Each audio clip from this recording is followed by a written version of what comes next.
Hello, boys and girls. Welcome back to another episode of Late Night with Uncle Fran.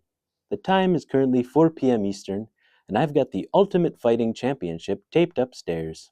But first, I'm going to impart some of my wisdom onto you youngsters. Let's jump right in to Dear Uncle Fran.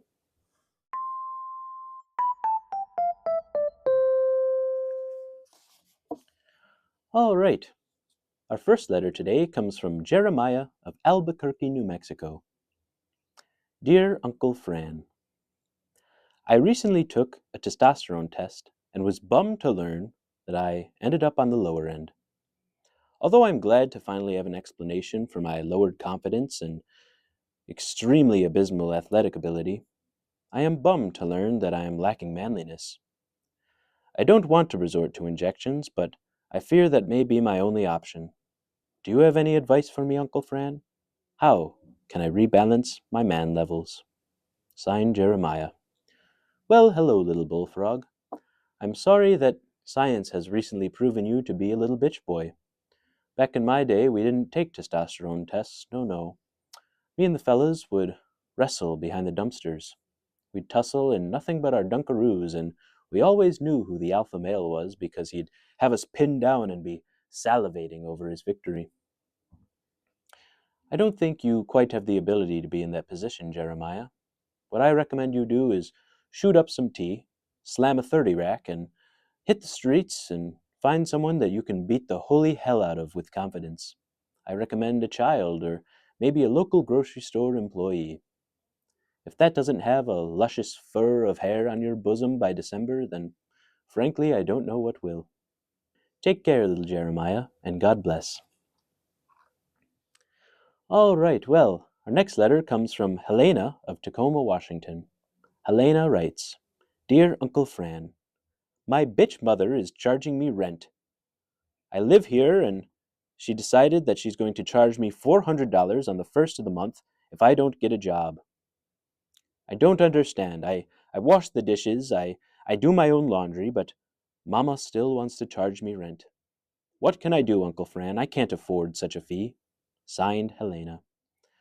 Well, hello, little Helena. $400 a month, I guess, is a steep fee for you. I wouldn't relate because I used to get a room for a paperclip and some chewed gum. But if you really want to stick it to your mama, just be homeless for a little bit.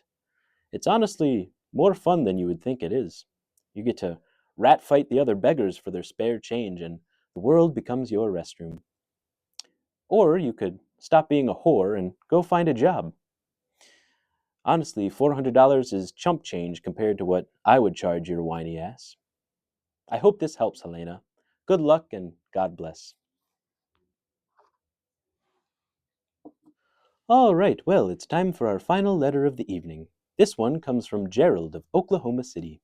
He writes, Dear Uncle Fran, it is an honor to be writing to you on behalf of my beautiful family. We are a huge fan of yours, Uncle Fran, and seek guidance during a trifling time in our life. You see, recently both my children, little Sandra and Gerald Jr., have reached driving age. But you see, Uncle Fran, now with them and my wife, we have 4 drivers but only 3 vehicles to drive. This has created quite the pickle, and we wonder what we can do. Signed, Gerald, Sandra, Gerald Jr., and Delilah. Well, hello to you all. Sounds like you have a beautiful family, and I'm sure your home is lovely. What a dilemma you find yourselves in. 3 cars, but 4 drivers. Oh boy, let's deal with that. I mean, sure, bombs are being dropped on civilians every day, children are starving in major parts of the world, and every day the clock ticks closer to apocalyptic collapse. But sure, Jer Bear, let's deal with your problem. What I recommend you do, Gerald, is pack all of your beautiful family into a car and take a little road trip. Go see the country. It's a beautiful one. I recommend the Grand Canyon. I've been there plenty of times myself. On your way to the Grand Canyon from Oklahoma City, rotate drivers so that everyone can be appreciated for their unique driving ability. Little Sandra might do something that Gerald Jr. thinks is abysmal, and you'll have a grand old time laughing about it all the way to the Grand Canyon. Once you get there, make sure you're in the driver's seat. Look over the canyon, beautiful sunset, beautiful family in the back, and press down on the gas as hard as you can.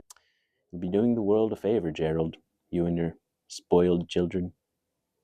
Get them out of the bloodline, please and thank you. Well, kids, I hope that helps your dilemma. Have a great night and God bless. Now we're going to discuss a documentary that I watched this weekend. I decided to join the trend and watch the hit documentary Unknown Number on Netflix. It was #1 for a while. What an interesting story. It's about a lovely high school couple who starts to get random text messages from a number. Explicit messages, gory, graphic, sexual messages, stalker-like messages, terrible. Come to find out that the culprit is none other than the girl's mother, Kendra. Now, I knew something was off about this woman almost as soon as I saw her. She had that chipmunk-looking face.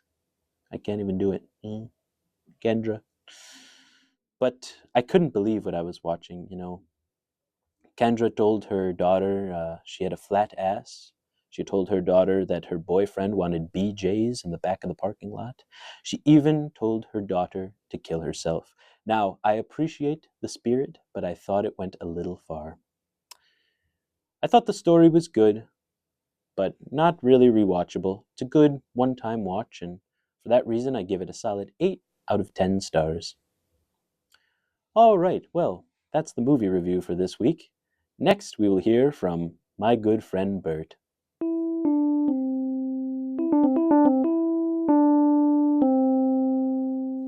All right, well, welcome, Bert.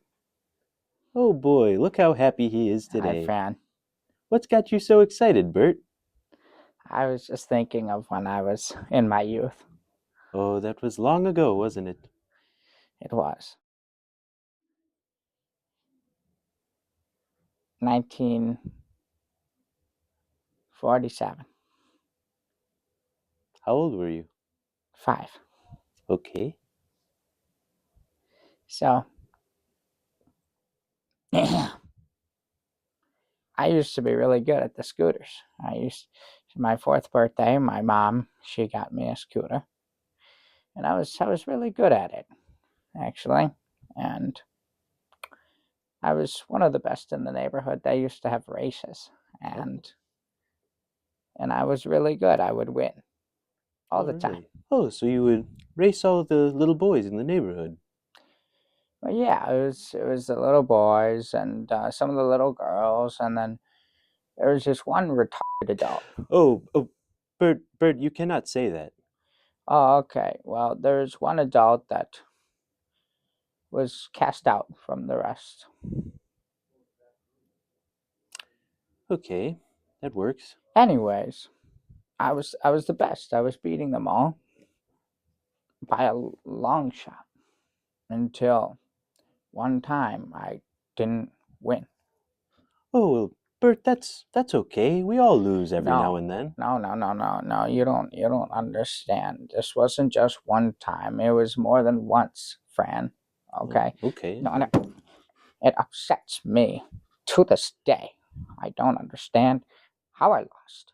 So I was upset and I told them, I said, hey, listen, you and I are racing.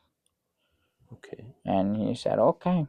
And all the neighborhood kids, they all gathered, and we we wanted to actually go pretty fast. So we had a big hill in the neighborhood. So we're like, okay, let's go down this hill. So we lined up and started to go. I was lined up with him right next to each other. We had all the neighborhood kids going down the line. So one of the kids is 3, 2, 1, go. And I took off, Fran. I took off. And I was going, and this little bastard, he was faster than me. And it just didn't make any sense. So I pedaled and kicked, and I kept on going. And then all of a sudden, I didn't see him in front of me. which I was like, I just won. I There just you won. go. Yeah. So I was celebrating, and nobody else. I turn around, nobody else is celebrating when it didn't make any sense. So as I get to the hill, bottom of the hill, and turn around, victorious, and I looked, and I didn't know this was possible, Fran. One of the wheels to this kid's wheelchair fell off. And he just, skid and then rolled. And then he also had a helmet, and his neck was kind of loose. So it was he was all right. It didn't make any sense why people were upset that I won. Bert, you raced a kid in a wheelchair. I beat a kid in a wheelchair. Okay.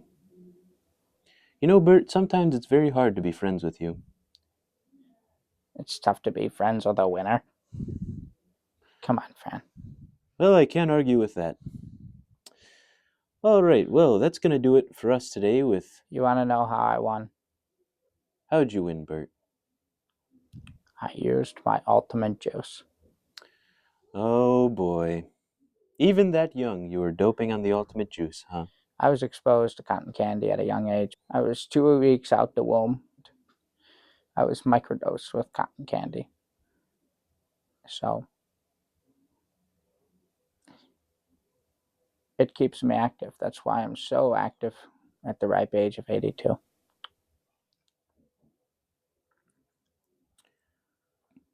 Okay, well, that's going to do it this week for our daily conversation with Bert, the wheelchair racing champion.